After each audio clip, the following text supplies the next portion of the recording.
Welcome to another Faith Note for today. I want to begin with words from the book of Romans, chapter 12. In the same way, the Spirit also comes to help us, weak as we are. For we do not know how we ought to pray. The Spirit Himself leads with God for us in groans that words cannot express. And God, who sees in our hearts, knows what the thought of the Spirit is, because the Spirit pleads with God on behalf of His people and in accordance with His will. We know that in all things God works for good with those who love Him, those whom He has called according to His purpose. Several years ago, when I lived in Bloomington, the IU basketball team was struggling one particular Saturday night. It was a home game. They were behind the whole game. Going into the fourth quarter, they remained far enough behind that the fans began to leave Assembly Hall. People at home listening to the game turned it off and headed for bed. It seemed obvious that IU was going to lose the game. It didn't seem like it was their night at all. To the surprise of those that were driving home listening to the game on the radio, and to the shock of those who went to bed before the game was over, and to the elation of the fans who stayed to the end, IU rallied and eventually won the game.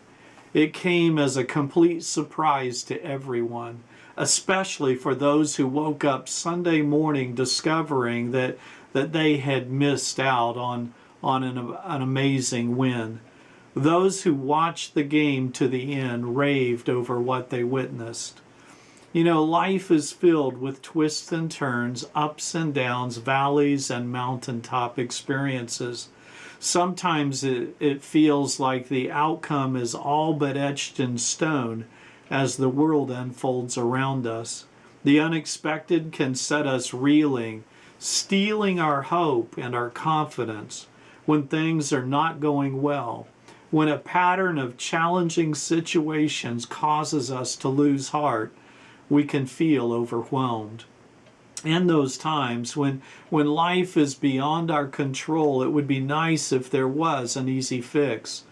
When that's not possible, it's good to have someone we can turn to, someone who believes in us, someone who will listen. A word of encouragement goes a long way. Yogi Berra once said, "It ain't over until it's over." Beyond the personal issues each one of us face, COVID continues to impact daily life, and the nightly news is saturated with protests, homicides, and property damage and destruction. Despite all that's taking place, I'm confident that God is faithful. God is still in charge, and at the end of this round of confusion and uncertainty, God will prevail. All of us face situations that leave us feeling as if the game is all but over. We feel like we're in the fourth quarter and we're just hanging around till the end takes place. Have faith. Things will get better. God still loves you. Thanks for watching this Faith Note for today. Join us for in-person worship this Sunday in the sanctuary at 10 o'clock. The live stream will also be available at home for those of you that still feel uncomfortable about coming out. It too will begin at 10 a.m. Be sure to have, if you're at home, be sure to have a cracker or a loaf, piece of bread and some juice available, as we'll be celebrating the sacrament of Holy Communion at the end of the service. Join me now as we close this Faith Note, as we say together the Lord's Prayer. Our Father, who art in heaven, hallowed be thy name. Thy kingdom come, thy will be done on earth as it is in heaven. Give us this day our daily bread, and forgive us our trespasses as we forgive those who trespass against us. And lead us not into temptation, but deliver us from evil. For thine is the kingdom, the power, and the glory forever. Amen.